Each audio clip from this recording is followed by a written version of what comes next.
Theorem 6.5 क्या कहता है, ये भी कसौटी है, समरूपता का नियम है, कंडीशन है, इसमें साइड एंगल साइड पढ़ना है। अब साइड एंगल साइड का मतलब क्या हुआ, देखिए एस का मतलब आपने पता पढ़ा है भुजा, मतलब साइड, ठीक है। उसके बाद यहाँ भी साइड है, यह भी भुजा है, और इस दो भुजा के बीच में क्या लिख रखा है, इस दोनों भुजा के बीच में ए लिख रखा है। तो ए कहने का मतलब कोण, तो इसको क्या कहते हैं सर, भुजा कोण भुजा कसौटी। तो भुजा कोण भुजा कसौटी का स्टेटमेंट क्या है, कैसे समझेंगे इसको, समझिए क्या लिखा है पहले देखिए, एस ए एस मतलब भुजा कोण भुजा कसौटी। यदि एक त्रिभुज का एक कोण दूसरे त्रिभुज के एक कोण के बराबर है, कहने का मतलब अगर दो त्रिभुज आपको दिखता है जिसमें कोई भी एक कोण बराबर, तो मैं बोल रहा हूं अगर एंगल ए जो है तो एंगल डी के बराबर, ये आपको दिया गया हो, ठीक है। तो एक कोण बराबर से तो समरूप नहीं हो जाएगा, अगर दो कोण बराबर होता तो समरूप बोल देते हैं एंगल एंगल से, लेकिन एक कोण बराबर बोल रहा है तो अभी तो समरूप नहीं बोलेंगे। तथा एक कंडीशन और है, इन कोणों को अंतर्गत करने वाली भुजाएं, मतलब ये कोण जिन दो भुजाओं के बीच में है उन भुजाओं का अनुपात समान हो, मतलब उन भुजाओं वो भुजाएं समानुपाती हो, समानुपाती कहने का मतलब क्या, समान अनुपात, अनुपात बराबर हो, मतलब ये कोण जिन दोनों भुजाओं के बीच में है उनका अनुपात अगर बराबर है तो दोनों त्रिभुज क्या हो जाएंगे, समरूप हो जाएंगे। मतलब आप देखिए कोण ए किसके किसके बीच में है, सर ए बी और ए सी के बीच में, और यहाँ पर कोण डी किसके बीच में है, डी और डी एफ के बीच में, ठीक है। तो आप इन भुजाओं का अनुपात चेक करिए, ठीक है। अगर ऐसा दे रखा है कि आपने चेक किया कि सर ए बी को हमने भाग लगाया डीई के साथ, अब भाग लगाएंगे कुछ तो आ जाएगा। अच्छा यहाँ भी देख लीजिएगा, यहाँ तो आपको ए बी बटा डी लिख दे रहा हूँ, जब क्वेश्चन में डेटा दूंगा ना तो छोटे वाले भुजा को छोटा से भाग लगाइएगा, बड़े वाले को भुजा बड़े से लगाएगा भाग लगाइएगा, ये आपको सिखाया है। तो जो छोटा होगा छोटा से भाग लगाएंगे, तो ए बी को आप भाग लगाइएगा डी से, मान लेते तो छोटा छोटा था, ठीक है, तो ए बी बटा डी निकाला, ठीक है। कुछ तो आ जाएगा, 5/8 आएगा, 3/2 आएगा, 1/2 आएगा, कुछ आ जाएगा। उसके बाद आप क्या करिएगा, सर हमने भाग लगाना है एसी को, ठीक है। अब बीसी को नहीं लेंगे क्योंकि बीसी आपका कौन को नहीं बना रहा, ठीक है। तो आपको सर एसी को हमने भाग लगाना है डीएफ के साथ, ठीक है, तो एसी बटा डीएफ कर दीजिए, ये भी कुछ आ जाएगा। अगर आपको दिखता है सर ये दोनों आपस में बराबर हैं, साथ ही साथ मुझे दिखा था एंगल ए जो है इन दोनों के बीच में कौन सा एंगल ए और एंगल डी, ठीक है, तो एंगल ए और एंगल डी बराबर है, तो इन दोनों को मिलाकर के हम क्या बोलेंगे, सर साइड एंगल साइड कसौटी से दोनों त्रिभुज समरूप हो जाएंगे, ठीक है। नाम कैसे लिखेंगे, कोई भी एक ऑर्डर फॉलो कर लेना, इस तरीके से लिखा तो यहाँ भी ऐसे लिख दीजिए, ठीक है। तो आपको सर अगर मैं बी ए से लिखूं, ठीक है, अगर आप लिखोगे ट्राइंगल बी ए सी तो समरूप किसके हो जाएगा, ईडीएफ के, समझ में आ रहा है, बोलिए। अगर मैं चलो ऐसे ही लिख दूं, ट्राइंगल बी ए सी समरूप ट्राइंगल ईडीएफ, जरूरी नहीं है कि हमेशा आप ए बी से लिखिए, समझ में आया। चलो तो इसको मैं और भी एग्जाम्पल से बताता हूँ, जैसे कि अगर मैं डेटा लेता हूँ, ठीक है, मतलब कुछ वैल्यू लेते हैं, मैं एक ट्राइंगल ले लिया, ठीक है। सबसे पहला क्वेश्चन तो ये पूछेगा ना आपसे कि यहाँ पर समरूपता कौन सा समरूपता लग रहा है, ठीक है। जैसे कि दो ट्रायंगल ले लिया एबीसी और यहाँ लिख दिया पी क्यू आर, वैल्यू लिख रहा हूँ 5 7 10 14 5 7, यहाँ दे दिया 20 डिग्री और यहाँ दे दिया 20 डिग्री। पहला क्वेश्चन मेरा कि क्या दोनों त्रिभुज समरूप हैं, पहला क्वेश्चन कि समरूप है या नहीं, ये दोनों त्रिभुज समरूप है कि नहीं, यस सर। बिल्कुल है, मुझे पता है सर यहाँ भी एक कोण 20 डिग्री दिख रहा है और यहाँ भी एक कोण 20 डिग्री दिख रहा है, ओके। अब इनके भुजाओं का अनुपात चेक करिएगा। अच्छा भुजा का अनुपात चेक करो ना तो आप ऐसे भी चेक कर सकते हो, सर 10/14, एक ही ट्रायंगल का भुजा का आप अनुपात देख लीजिए जिसके बीच में है, तो 10/14 चेक करिए तो आपको क्या दिखेगा, 2×5 = 10, 2×7 = 14, और इनका अनुपात देख लीजिए तो 5/7, तो ऐसे भी चेक कर लीजिएगा तो आपको दिख रहा है सर यहाँ भी 5/7 यहाँ भी 5/7 आ रहा है, ठीक है। या फिर आप क्या करिएगा, इसके अलावा ऐसे चेक कर सकते हो, ठीक है, ये भी कर सकते हैं सर, पहले ट्रायंगल का बड़ा भुजा, ऐसे कर लिया, पहला ट्रायंगल का बड़ा भुजा 10 है, इसका बड़ा भुजा कौन सा है, सॉरी छोटा भुजा 10 है, और यहाँ पर छोटा भुजा 5 है, तो 10 को मैं 5 से भाग लगा रहा हूँ, 10/5 कितना आ जाएगा, 2, तो 2/1, ठीक है। अब मैं बड़ा भुजा का अनुपात देखूंगा, तो बड़ा भुजा मुझे यहाँ पर 14 दिख रहा है और यहाँ पर बड़ा भुजा मुझे 7 दिख रहा है, तो मैं 14 को 7 से भाग लगाऊंगा, ये भी 2/1 दिख गया, तो सर यहाँ भी 2/1 आया, यहाँ भी 2/1 आया, तो अनुपात तो बराबर है। अब जिस भुजाओं का अनुपात आपने चेक किया उन्हीं भुजाओं के बीच वाला कोण देखिएगा, तो यहाँ भी मुझे 20 डिग्री दिख रहा है, यहाँ भी 20 डिग्री दिख रहा है, ठीक है। तो हम क्या बोलेंगे, हमें दिख गया सर ए बी बटा पी क्यू बराबर है आपके AC बटा PR के, और इनके बीच का जो कोण है एंगल A, एंगल P के बराबर है। तो हम क्या बोलेंगे, इन दोनों कंडीशन के अकॉर्डिंग साइड एंगल साइड कसौटी से, ठीक है, एक कसौटी से हम क्या बोलेंगे, ट्रायंगल। अब नाम कैसे लिखे, नाम देखिए सबसे अच्छा तरीका क्या है ना, लिखने के लिए तो बहुत सारे मेथड है। आप छोटा से बड़ा के डायरेक्शन में चले जाइए, ठीक है, 10 से 14 की तरफ जाइए, तो आपको नाम क्या दिखेगा, BAC, है ना, नाम दिखेगा BAC, B से C की तरफ गए हैं, तो बोलेंगे ट्रायंगल BAC। समरूप किसके हो जाएगा, ऐसे चले जाइए, QPR, ठीक है, triangle QPR। Clear, triangle BAC QPR के समरूप हो जाएगा। समझ में आया। अब अगर BAC QPR का समरूप है, तो हम ऐसा भी तो बोल सकते हैं सर, अगर ये दोनों त्रिभुज अगर समरूप है तो इसके संगत भुजाओं का अनुपात बराबर होगा। तो हम ऐसा लिख सकते हैं क्या कि सर BA बट्टा QP, ठीक है, मैंने क्या बोला, BA बट्टा QP बराबर, यहां से अगर मैं AC लूं, उधर से क्या लेना पड़ेगा, PR, ठीक है, बराबर, यहां से मैं BC लूं तो QR लेना पड़ेगा, BC जो होगा QR के बराबर होगा। बताइए, ऐसा भी लिख सकते हैं ना, संगत भुजाओं, अगर दो त्रिभुज समरूप हैं तो उसका संगत भुजाओं का अनुपात बराबर होगा, चाहे आप किसी भी कसौटी से लिख रहे हो, है ना। क्लियर, चलिए इतना समझ में आया सभी को। अब इसमें थोड़ा सा आपको अच्छा पूछेगा कौन सा कसौटी लगा, तो बोल देना SAS लगा, साइड एंगल साइड, क्योंकि दो भुजा था एक कोण था, तो ये भी क्वेश्चन आ सकता है अगर मैं यहाँ पर ऐसे लिख रहा हूँ। देखिएगा, ट्रायंगल बना रहे हैं जिस तरीके से,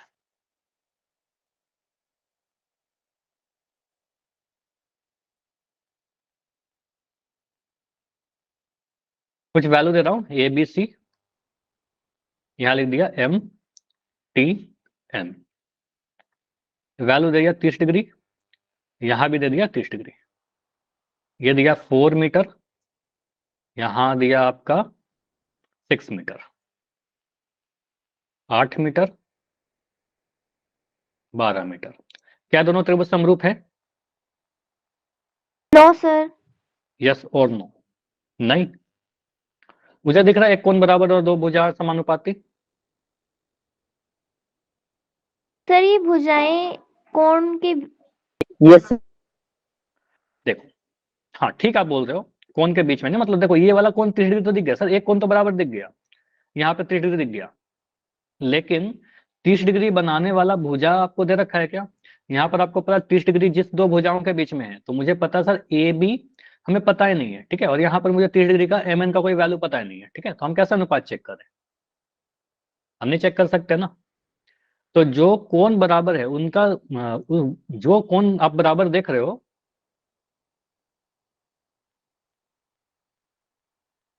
हम्म, कितना भी रोटेट कर ले समीर, देखो जैसे एक का आकृति में बना रहा हूं, 3 5 7, ठीक है, इसको कितना भी रोटेट कर ले, 30 डिग्री जो है वो 3 और 7 के बीच में ही रहेगा ना, कितना भी रोटेट कर ले 30 डिग्री तो 3 और 7 के बीच में ही रहेगा, वो तो नहीं चेंज हो जाएगा, ठीक है। तो उस तरीके से मैं इसको कितना भी रोटेट करूं, मुझे ये नहीं पता कि सर ये जो MN जो है इसका लंबाई कितना है, मुझे यहाँ पर AB की लंबाई पता ही नहीं है, ठीक है, तो मैं अनुपात कैसे चेक करूं, जैसे आप ये समझिए, आपने इतना तो ठीक है, जैसे एक कोण तो बराबर मुझे दिख गया 30 डिग्री 30 डिग्री, लेकिन 30 डिग्री बनाने वाला जो भुजा है उसका अनुपात भी तो बराबर करना पड़ेगा, लेकिन आपको ए बी तो पता ही नहीं है, ठीक है, आपको यहाँ पर MN पता ही नहीं है, तो मैं अनुपात कैसे चेक करूं, है ना। आपने ये देखा कि ठीक है सर, मैं डिवाइड करूंगा 30 डिग्री को बनाने वाला AC को, ऐसा समझो, आपने AC लिया और यहां से आपने TN लिया, तो ए से, अच्छा AC को TN से करेंगे क्या, करेंगे भी नहीं, ये भी नहीं करेंगे, इसलिए नहीं करेंगे क्योंकि आपको छोटा भुजा से छोटा को डिवाइड करना होता है, तो आपने देखा 4 मीटर को 8 से डिवाइड करेंगे, तो 4/8 तो आ गया सर 1/2, ठीक है, 1/2। उसके बाद मैं 6 को 12 से डिवाइड करूंगा क्या, नहीं मैं करूंगा ही नहीं, क्योंकि आपको पता है सर इस 30 डिग्री को बनाने वाला जो भुजा है उन्हीं को डिवाइड करते हैं, तो आपको पता है AB और MN का कोई दूरी दे ही नहीं रखा है, कैसे चेक करें, ठीक है, तो यहाँ पर कंडीशन क्या चेक करना है, SAS में क्या कहता है, यहाँ पर देखिए साइड एंगल साइड क्या कहता है, दो भुजा का अनुपात बराबर होना चाहिए और उन्हीं के बीच वाला कोण बराबर होना चाहिए। क्लियर, क्वेश्चन को पढ़िए, इस स्टेटमेंट को पढ़िए। यदि एक त्रिभुज का एक कोण दूसरे त्रिभुज के एक कोण के बराबर हो तथा इन्हीं कोणों को अंतर्गत करने वाली भुजाएं समानुपाती हो, मतलब जिस कोण को आप बराबर कर रहे हो उनको बनाने वाला भुजा का अनुपात चेक करना है, ठीक है, तो वही पता होना चाहिए। तो यहाँ पर हमें ये पता ही नहीं है 30 डिग्री के बनाने वाला भुजा, ठीक है, ये वाला भुजा नहीं पता और ये वाला भुजा नहीं पता। हो सकता है ना ए बी 20 हो, एम एन 13 हो सकता है ए बी 4.5 हो, एम एन कुछ और हो, हमें दे ही नहीं रखा, हम कैसे चेक करें? क्लियर? तो हम क्या बोलेंगे? समरूप नहीं है। सिंपल सा आंसर, तो समरूप नहीं है। क्लियर हुआ? चलिए और एग्जाम्पल लेते हैं। और एग्जाम्पल मैं यहाँ पर ऐसे लिख रहा हूँ, ए बी सी और इसको रोटेट कर दिया, पी क्यू आर। मैंने यहां पर बोला कि ये वाला कोण 80 डिग्री का है और यहां पर कोण दे दिया 80 डिग्री का। वैल्यू लिख रहा हूं, ये दे दिया 4 मीटर, यहाँ पर 8 मीटर, यहाँ लिख रहा हूं 7 मीटर, 14 मीटर। अब मुझे बताइए क्या ये समरूप है?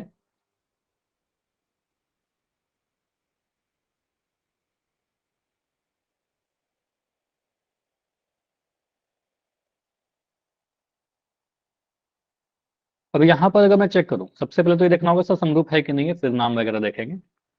तो पहले मुझे दिख रहा है सर यहाँ पर 80 डिग्री है, 80 डिग्री है, तो मैं इतना तो बोल सकता हूँ ना, एंगल ए जो है सर एंगल क्यू के बराबर है। एक कोण बराबर दिख गया एंगल, ठीक है। अब जो एंगल बराबर दिखा उसी के भुजाओं का अनुपात चेक करेंगे, मतलब वो एंगल जिस भुजाओं से बन रहा है उन भुजाओं का अनुपात। तो 80 डिग्री बन रहा है ए बी और ए सी से, और यहाँ पर 80 डिग्री बन रहा है क्यूपी और क्यू आर से, ठीक है। तो आपको पता है उन भुजाओं का लंबाई, तो छोटे वाले को छोटा से डिवाइड करिए, 4 को डिवाइड करिए आप 7 से, ठीक है। तो आप देखिए सर ए बी बटा पी क्यू या क्यू पी, ठीक है, तो यह आ जाएगा आपका 4/7, ठीक है।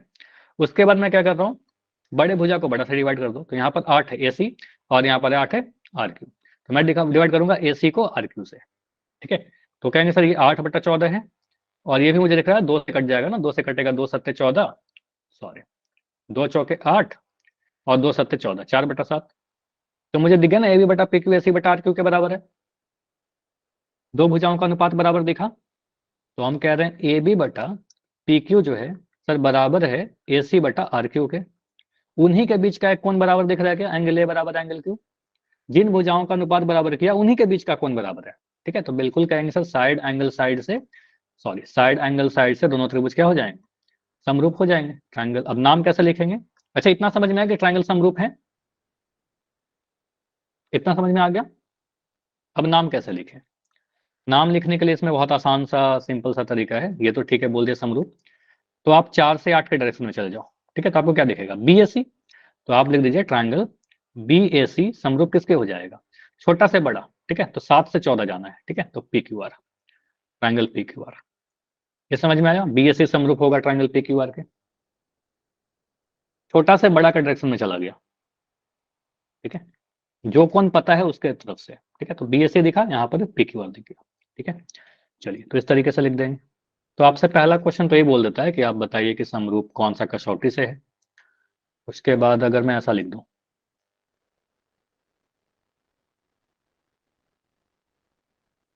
ए B C A X T, कुछ भी नाम लिख दिया। यहाँ पर लिख रहा हूँ 80 डिग्री, यहाँ पर लिख रहा हूँ 80 degree, 5 metre, 9 metre, 15 metre, 27 metre. अब बताइए ये समरूप है क्या?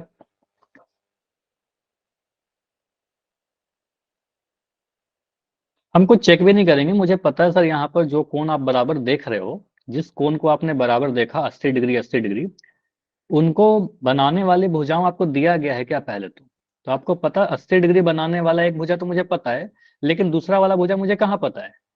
मैं चेक भी करने जाऊं तो कैसे चेक करूंगा? ठीक है, तो जो कोण दे रखा हो जिसको आप बराबर देख रहे हो उनको बनाने वाला दोनों भुजा तो पता होना चाहिए एटलीस्ट, ठीक है। अब आपने बोला सर नहीं पता, तो मैं दे देता हूँ, चलो मैंने यहाँ पर ये भी लिख दिया। चलो ठीक है, मैं यहाँ पर लिख देता हूँ सर, ये हमारे पास कितना है, 36 मीटर। ठीक है, अब बोलिए समरूप है कि नहीं। अब मुझे चेक करना पड़ेगा। ठीक है, अब मैं क्या बोलूंगा, एक कोण तो मुझे बराबर दिख गया सर, 80 डिग्री और 80 डिग्री, ओके बिल्कुल बराबर है, बढ़िया। मैं 5 को डिवाइड करूंगा सबसे, ये छोटे वाले भुजा को, ठीक है 5 को। अब डिवाइड किससे करेंगे सर, यहाँ पर जो 80 डिग्री के दोनों तरफ देखिए, छोटा वाला जो है, ठीक है, छोटा को छोटा से डिवाइड करेंगे, 5 को 15 से डिवाइड करेंगे, तो 5/15 कितना आ जाएगा। ठीक है, तो आ गया 1/3। मतलब क्या किया, ए बी को केटी से डिवाइड किया, ठीक है, तो 1/3 आया। उसके बाद मैं क्या कर रहा हूँ, डिवाइड कर रहा हूँ बीसी को, बीसी 9 है और यहाँ पर एक्स टी है, ठीक है, बड़ा को बड़ा से डिवाइड करेंगे। अच्छा, के एक्स से क्यों नहीं कर रहे हैं, क्योंकि वो तो कौन नहीं बना रहा ना 80 डिग्री, ठीक है, तो उसको तो डिवाइड ही नहीं करेंगे। तो 9 को डिवाइड करेंगे 36 से, तो आ गया 1/4। ये तो सर अनुपात ही अलग अलग आ गया, तो समरूप नहीं है। ठीक है, तो सीधे बोलेंगे सर ये समरूप नहीं है। क्लियर, 1/3 आ गया, 1/4 आ गया, तो ये समरूप नहीं हो जाएगा, समरूप नहीं होगा। समझ में आ रहा है, बोलिए। तो भुजा एक कोण बराबर होना चाहिए, और वो कोण जिस भुजाओं से बन रहा है उनके बीच का कोण बराबर होना चाहिए। तो एक कसौटी पूछेगा तो आप बोलना साइड एंगल साइड कसौटी, सब ये तो समरूप ही नहीं है। अगर कसौटी रहेगा तो आप साइड एंगल साइड बोलिएगा, अगर समरूप रहेगा तो ऐसा क्वेश्चन है। देखो एक आपके एग्जाम में जो क्वेश्चन आता है, कुछ ऐसा क्वेश्चन आता है, अलग टाइप का है थोड़ा। देखो यहां पर समझिएगा, अगर मैं कभी बोलता हूं कि ट्राइंगल एबीसी समरूप है ट्राइंगल एम एन टी के, मैं बोलूंगा एंगल ए किसके बराबर है, तो आप क्या बोलिएगा। एंगल एम के। तो ये अगर मैं लिख देता हूँ ये चीज, समझिएगा बहुत बढ़िया, कि यहाँ पर अगर ये स्टेटमेंट लिख रखा है तो आपको पता है ए बी सी लिखेंगे सर, यहाँ पर एम एन टी लिखेंगे और संगत कोण बराबर हो जाएंगे, तो आपको पता है ए के संगत कोण एम हो जाएगा, एंगल ए जो होगा एंगल एम के बराबर होगा, एंगल बी जो होगा एंगल एन के बराबर होगा, और एंगल सी जो होगा एंगल टी के बराबर होगा। बी एन के नीचे है, सी टी के नीचे है। तो ये तो बहुत आसान था, लेकिन मैं क्या क्या कर रहा हूँ, ये नहीं लिखा है स्टेटमेंट आपके पास। बस मुझे पता है इतना कि ट्राइंगल ए बी सी और ट्राइंगल एम एन टी आपस में क्या है, समरूप है।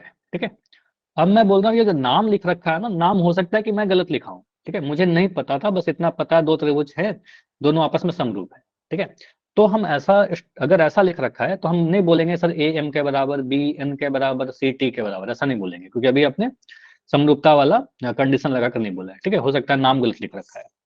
तो ऐसा कभी लिखा रहे आपके पास कि आपके पास कोई दो त्रिभुज हैं, दोनों त्रिभुज में कुछ ऐसा दे रखा है पी क्यू बटा एन एम, ठीक है, एन एम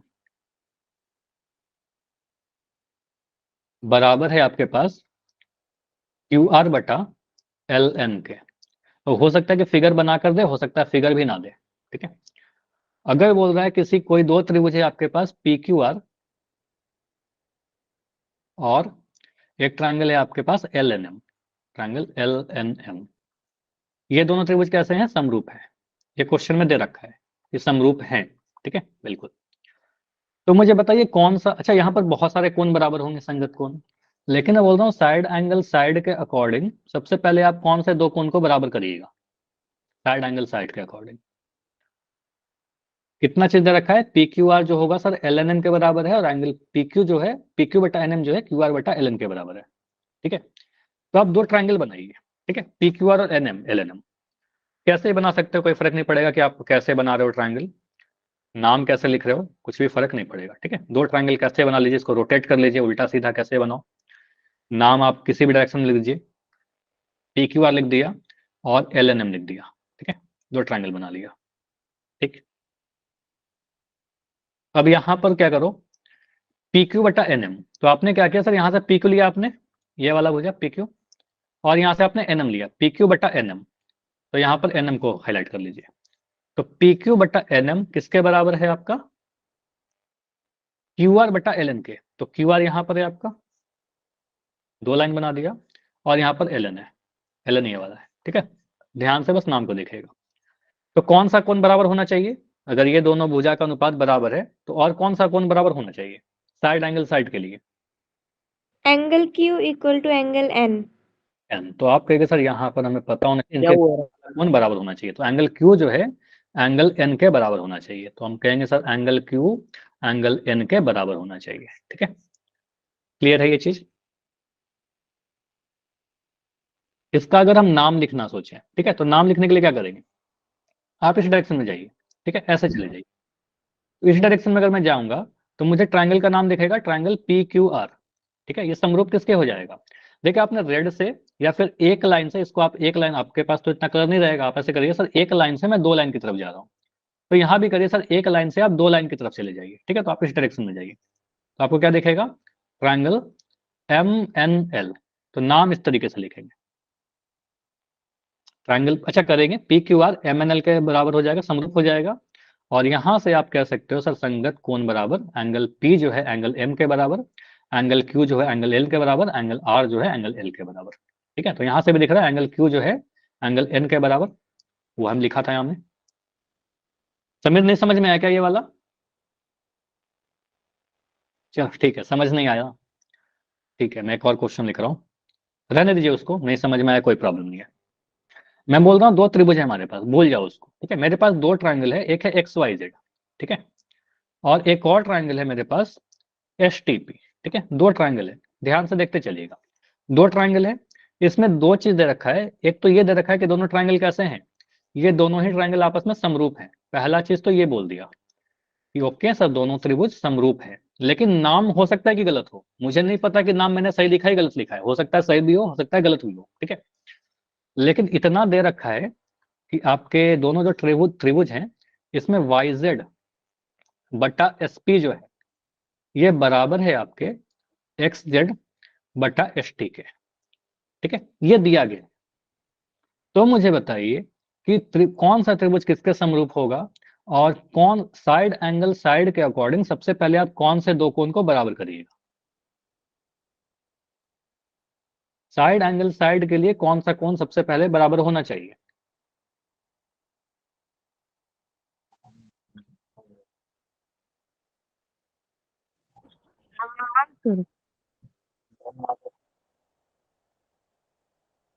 देखिए मैं दो ट्रायंगल बना लूंगा, कैसे ही बना लो, ठीक है, उससे कोई फर्क नहीं पड़ेगा। अब यहां पर मैं नाम देता हूं X Y Z, X Y Z, इसका नाम क्या दे दूं, एस टी पी।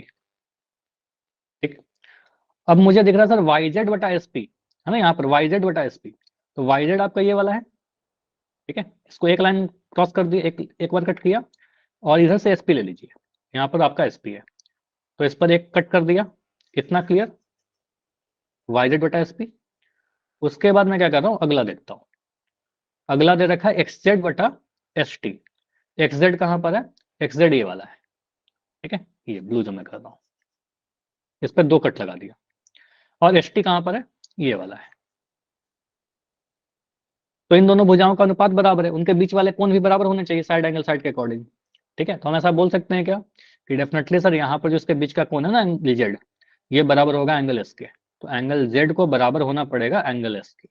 ठीक है, तभी दोनों त्रिभुज एस ए एस के अकॉर्डिंग समरूप होगा। क्लियर है, जो दो भुजा आपको दिख जाए बस भुजा को मार्क करिए, उनके बीच वाला कोण बराबर कर दीजिए। समझ में आया इस बार, बताइए। हाँ जी, तो इसका अगर नाम लिखना चाहे तो कैसे करेंगे, एक कट से दो कट की तरफ जाइए, ठीक है, ऐसे जाइए, ठीक है, इस डायरेक्शन में, तो आपको नाम कैसे दिखेगा, triangle Y Z X. Y Z X जो होगा समरूप किसके होगा, यहाँ पर भी आप इस डायरेक्शन में जाइएगा, ठीक है, एक क्रॉस से लेकर के दो क्रॉस की तरफ, तो लिखेंगे पी एच टी, तो ट्रायंगल पी एच टी। ठीक है, तो इसके अकॉर्डिंग आप देख सकते हो कौन से कोण किसके बराबर है। आप सिंपली लिख दीजिएगा सर वाई जेड एक्स, इसके नीचे पी एच डी, जो जिसके नीचे है बराबर होगा, एंगल वाई जो है एंगल पी के बराबर हो जाएगा, जेड जो है वो एस के बराबर हो जाएगा, एक्स जो है टी के बराबर हो जाएगा। तो हमें दिख रहा था जेड एस के बराबर, वाई टी के बराबर कैसे हो गया, एक्स टी के बराबर है ना, वाई टी कैसे बराबर आ गया, नहीं समझ में आया क्या।